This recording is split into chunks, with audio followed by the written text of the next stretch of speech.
Thanks so much, everybody. Welcome to Build. I'm your host, Ricky Camilleri. You've loved our next guest in Dear Evan Hansen, Booksmart, and The Real O'Neills. And now you can hear Noah Galvin in the new podcast, The Two Princes, where he plays a young prince attempting to defeat an evil that's been plaguing his kingdom for years. Along his way, he meets another prince played by Ari'el Stachel. Please welcome Noah Galvin.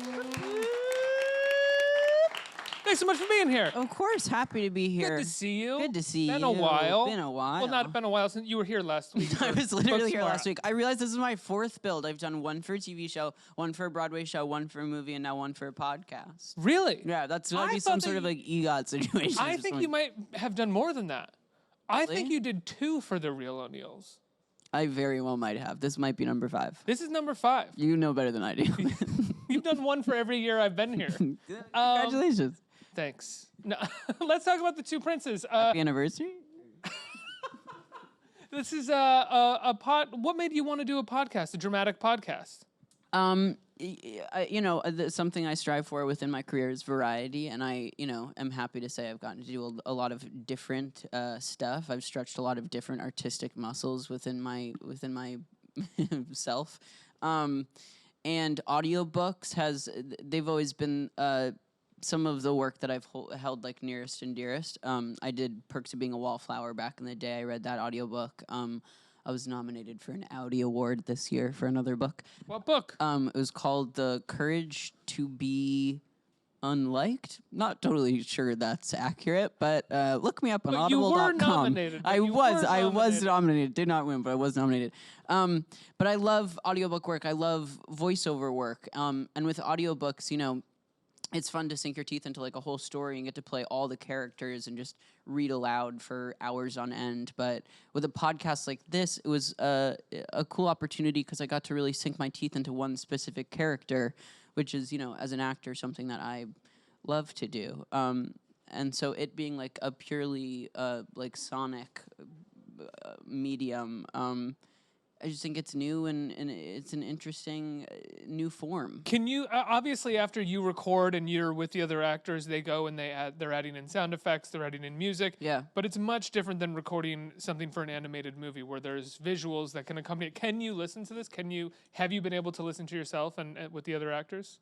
Yes. I mean, I don't like to listen to myself speak, but you have to say that. If you like it, it's okay. No, I really don't. But I did listen to this just because it is so full. And Mimi O'Donnell, the director, this is it's a new foray. It's a new form, so she's sort of like creating it as we go.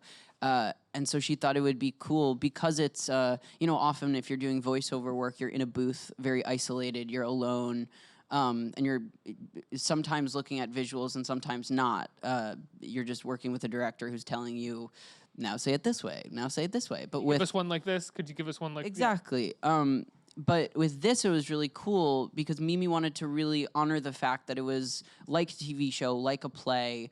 There's dialogue and there's a lot of interaction between characters. And some characters like fall in love and these connections like blossom and bloom. And she wanted that to feel as authentic as possible. So she sort of like a jerry-rigged big recording studio and had up to I think there are maybe 5 of us or 6 of us at a time recording at once. So we would record these if there's a big group scene, she would try to get as many actors who were in that scene as possible in the room together. Did you have Baranski in there with you? Did we have Christine Baranski with us in that room? What was that it the best day of my life? Was yes, it the best day of your life? Was. I love her so much. I'm a big fan of her work. I'm a big fan of The Good Wife and even more so maybe The Good Fight because it really just centers around her. And so getting to work with her and getting to work with Laura Benanti. And also The Good Fight is kind of like The Good Wife untethered. Right? It's yes, completely. It's The Good Wife, but none of the executives are watching, and the creators can just do whatever the hell they want. And Christine Baranski is microdosing on mushrooms. Yeah. It's mad. It is wild. Joining some resistance group to take down Trump as well. Ooh, right? Baby, is she? Yes, absolutely. Yeah. Tell me the story of Two Princes. So it's written by our wonderful writer of Kevin Christopher Snipes. It's about Prince Rupert and this curse that has taken over the land, and he basically has to go out on an adventure and end the curse. And along the way, he meets another prince, and they sort of team up and go on this journey together, and their relationship sort of evolves and becomes something else, and you're just gonna have to listen to see what happens. What is it like? I mean, obviously, podcasting or narrative podcasting is kind of a new thing, as you said. Yeah. Mimi's sort of creating it. I can only think of a couple, this one and another, off the top of my head, that are really doing it. But what is it like to sort of be at the forefront of that, as well as present an LGBTQ romance in an old school fairy tale? But I think it's really cool and also really smart. Taking a format that people already know, taking like a love story, and then even more so taking like a fairy tale, and subverting it or turning it on its head, and taking something that's already accessible and sort of subverting it and infusing it with a LGBT twist, is something super special. And I think because it's a new format and a new form, it's a testament to like Mimi and the people at Gimlet and Spotify for like taking a chance on something like this. And why not really seize that opportunity and really take that chance and do something that hasn't been done before? Your first major role was probably the Real O'Neills, right? Your breakthrough role, and now you're doing two princes, and in Booksmart you play a young gay man as well. There's a theme there. Yeah, why? Where does that come from? I have no idea. But do you seek out these characters in some ways? Are you hoping to provide representation for so many people who have been unrepresented for a while? Yeah, I think people ask me like, what attracted you to this like character, to this project, and I think it, more so than I was like attracted to the character, I'm attracted to like the opportunity to, portray these LGBT characters as authentically as possible. And I think we're at a time in our society where like queer characters should be played by queer people. Not always, but I think that's an important thing, and it's a step in the right direction. There are questions you're going to bring to the part that I might not bring to the part if I was doing it. Exactly. Yeah. I've come out before, so has he, Makes sense. You said that you've come out before, it is Pride Month. Do you have any advice? Happy Pride! Boom. Whoop, whoop, whoop, whoop. Do you have any advice that you would give to yourself around that time that you came out? Yeah. I think everybody needs to hear, like, take your time, I think as teenagers growing up today, we want to, like, rush into adulthood. We want to, like, rush into the club as fast as possible. Not that that's what I was doing or do today, but... the club. Oh, the club, you mean. The yes, club. The club. I literally was like, club, what? There's just something I'm not affiliated with. I don't know. Ricky. No, but I think a lot of kids, we want to grow up fast, and we want to like be a part of it all as soon as possible. And I think I would have told myself to like relish in my teenage years and to like chill out a little bit. Booksmart, I love Booksmart so much. Me too. Congrats. You guys Thank put you. together such a wonderful and unique movie that I think is going to stand the test of time. Yeah, I hope so. And adults are going to go back and watch that movie. Yeah. Probably show it to their kids. And the cast is unreal in that film. What was it like working with everybody? It was a dream. I had only filmed one other film before, and it was a really dramatic one. It was a movie, Assassination Nation, which was like a thriller, and I was waterboarded in it. It was a very different experience than just getting to be on a set and make people laugh, Who waterboarded? It was Joel McHale. Joel McHale waterboarded you. Hell yeah. Did he at least like joke with you a little He bit? did. Oh yeah, so much so that I needed like a little help in the crying department from the makeup team because Joel McHale was just straddling my chest and cracking jokes in my face while I was supposed to be screaming and crying. But being on this set was a little bit different. I got to be there with my friends. I got to be there with Molly Gordon and Beanie Feldstein and Billy Lord, all people who make me laugh and who I, find joy in making laugh. And so we just got to like play on set, and we just got to make this funny, beautiful little thing together, and it's like pretty baffling to me that it's now like in theaters across the world. It's in like 2,000 theaters. Yeah, It's crazy. so crazy. I am curious. You said you got to make this little fun thing together. There is a sense of while you're watching it that everybody in it is having a really great time, and Yeah, I didn't really know how much I was gonna like end up in the movie because my part was originally much smaller than it ended up being. So like on paper, my part wasn't that big. That's what I loved. One of the things that I loved about the movie was that even the smallest parts ended up having some sort of fruition. Like even Jason Sudeikis' role has a great punchline. Yeah, everybody has like a beautiful little arc. That doesn't take away from like the larger story, but a testament to like Katie Silberman's writing and Olivia Wilde's direction that they just thought I was funny, and it felt like a little inside joke that they thought I was really funny, and they kept like putting me in scenes, and then I ended up in like a lot of the movie. Is that really what it was? Yes. My part was not that big. They just thought I was funny, and they kept putting me in things and being like, "Oh, you're gonna be in this now. All right, you're in the graduation scene now. You have a little thing at the end. Blah blah blah." Well, it's so interesting. I think people, when we say that it seems like everyone's having fun, people assume that I might mean you're improvising on set, but that's not necessarily what I mean. It seems like you have a director and a writer who are really responding to what you're good at and giving you more to do. Yeah, I think that was the beauty of making that film, is that Olivia and Katie were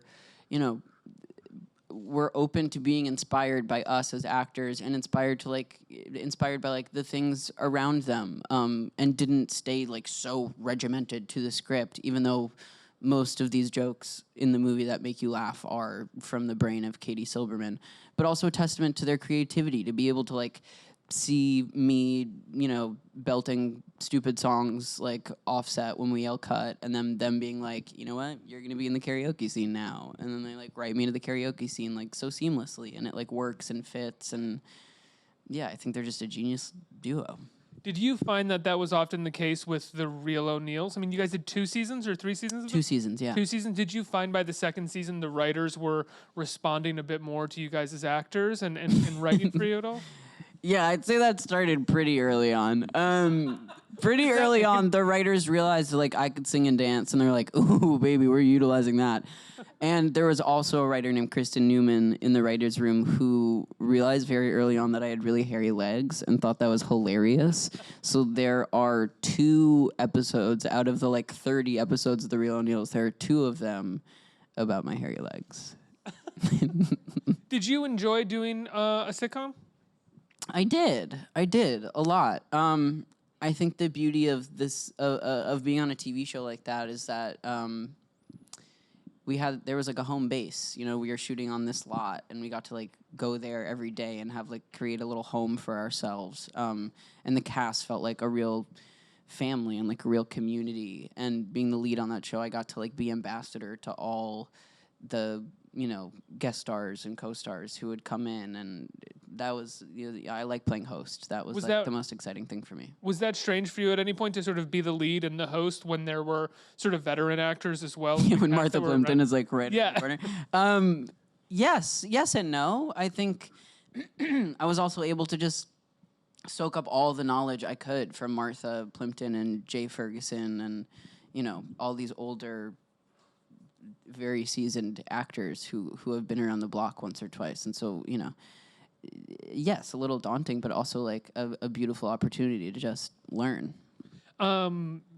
Dear Evan Hansen, when you stepped into that role after Ben Platt left, you did it for what, 6 months? No, I did it for 3 months. For 3 months? I rehearsed for like 2 months, and then, I did it for, I think in total, a little over 3 months. How'd it go? I saw you. I thought you were great. Thanks. It went great. It was great. I personally would not have wanted to do it for longer than I did. What's that? It's a physically extremely, extremely challenging role.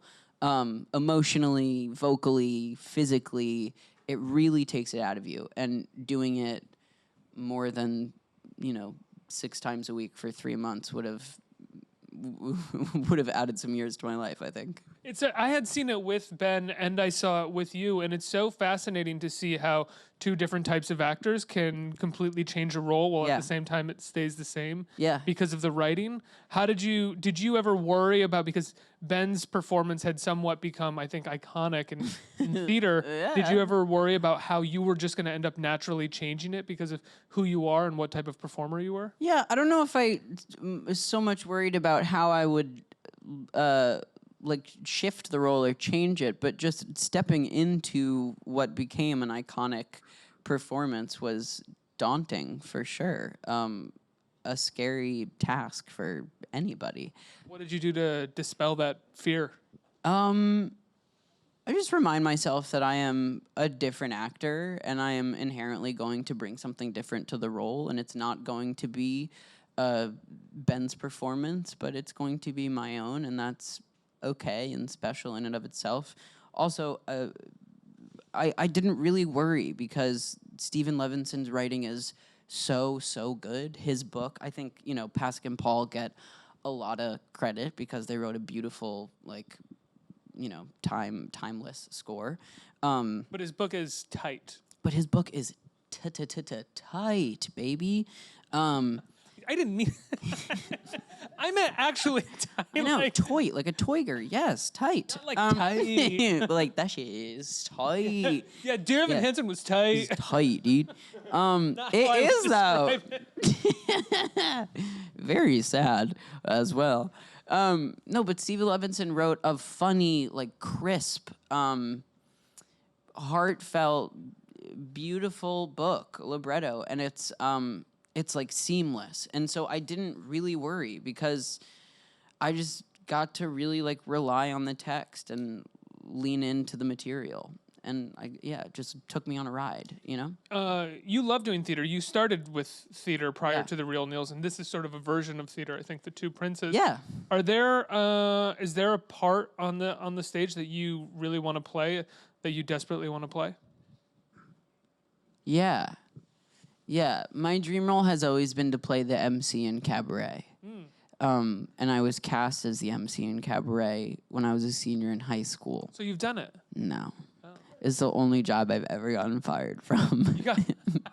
So you want a second chance? I want a second chance. Yeah. Why did you get fired? Because I wasn't really going to my academic classes. Oh, got it. I was working at the time, so I was like, showing up for like the play rehearsals, and the vice principal was like, "You have to go to class as well." And I was like, "But I'm here to do my job, which is to act." And he was like, "This is a learning environment." We have a question coming in from Twitter. What is that question? It's what do you do to prepare your voice? You were amazing in Dear Evan Hansen and Booksmart, by the way. That's sweet. Thanks, Freddie Lee, 2018. What do I do to prepare my voice? During Evan Hansen, I worked with an amazing vocal coach named Liz Kaplan. She's sort of vocal coach to the stars. I can't afford her in my regular life, but I could when I was in Evan Hansen. But she has an incredible warm-up that's actually very physical. So her breathing warm-up is like, you sort of like do a hang, you like hang over and then you like breathe into like every part of your back as you like come up really slowly. So there's like a big physical warm up as well as a vocal warm up. I'm in Waitress on Broadway right now, and all the singing. Thank you, Snap Snaps.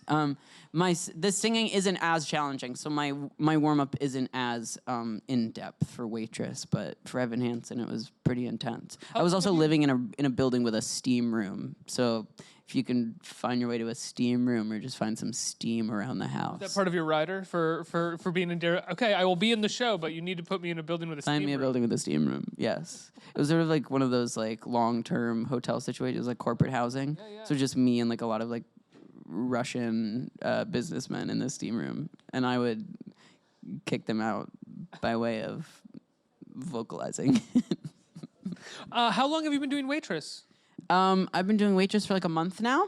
Wow, how's it going? It's going great. Yeah? Yeah, it's a blast. It's like one of the most joyous jobs I've ever had. It's so fun and light, and I mean, there's some emotion in the show, but I don't really have to do any of the emotional heavy lifting. I just get to come out and be silly, and it's a joy. A couple questions from the audience. Who's the question? Hi. Hi. Hi. I was wondering, how is like the transition and the preparation different from like moving from a podcast to TV to Broadway to movies? Like how does the preparation differ when you're Sure. transitioning through all I'd that? say in like prepping for each of those jobs, I'd say it's all pretty similar. I think the big thing is just like doing your homework. And that doesn't, it doesn't really change from job to job. You have to just come prepared. And whether that means, knowing all your lyrics and knowing all your music, whether it means like, warming up your voice. Just doing your homework and showing up prepared is the only real preparation I have to do, Do you find that you don't have to prepare for the specific medium, that if you get there, the director or the script or the environment itself will naturally sort of move your performance into whatever that medium dictates? I'd say with voiceover, it's a little bit looser because you're reading right off the page. You don't necessarily need to come in like off book or have your lines memorized already. And I think they almost maybe prefer that you don't have your lines memorized so that you have the ability to play. I think sometimes if you learn your lines a little bit too well, you can get stuck in a performance, One more. Hi, my name's Casey. I Hi. was wondering if you had a behind-the-scenes secret from Booksmart you could share? A behind-the-scenes secret from Booksmart. Like something interesting that happened when you were filming. Something interesting that happened when we were filming. I don't know if anything like crazy happened, but I will say, yes, I will. Two things. There is a shot of Molly Gordon. This is something I'm really proud of. There's a shot of Molly Gordon in the movie, and it's in a bunch of the trailers too. And it's her wearing like a hoodie and a hat, and she's sort of just like dancing and like doing a little thing. And it was actually, I don't have a cinematography credit in the movie, but I should because that is footage that I captured on the set of Booksmart. But funny story, we were filming the graduation scene, and very last minute, we had a line at the end. Wait, how did you capture that footage? On my iPhone. Oh, on your iPhone. And how did they get it? We sort of had like a shared cast album that we could all put photos and videos into that Olivia had access to, and I think she utilized some of the footage that we took for the actual movie. But when we were filming the graduation scene, I have a line at the very end where I say like, Gigi hit the track, and then we are supposed to launch into like a school song. And so Olivia came over to Austin Crute and she was like, make up a song or like come up with a song. And we were like, okay. And so we first went up and tried to sing Seasons of Love from Rent. But one of the producers came up to us and was like, that's going to cost us $125,000. Please don't sing that song. You have to make up your own. And we were like, oh, okay. So we wrote a song that you can hear a little piece of in the movie, but if you stay throughout the entire credit sequence at the very, very end, you get the full shebang. Wow, you guys wrote a song and it's in the movie. We wrote a song and it's in the movie. Can't promise it's very good, but it's in there. What's the name of the song? Currently nameless. Currently nameless. Open. progress? Yeah, open to suggestions. Really, tweet me some suggestions if you feel like staying through the credits. Noah, it's always a pleasure to have you on this stage. A pleasure. I think I'll see you next week, maybe. I'll or see you the next week week after. Yeah. or next year for our 6th anniversary. There it is. Yeah, The Two Princes is available now on iTunes, right? Yeah, on Spotify. Spotify. Yeah. iTunes, you name it. Anywhere you get your podcasts, y'all. Season 1 available now. Noah Galvin, everybody, let's hear it.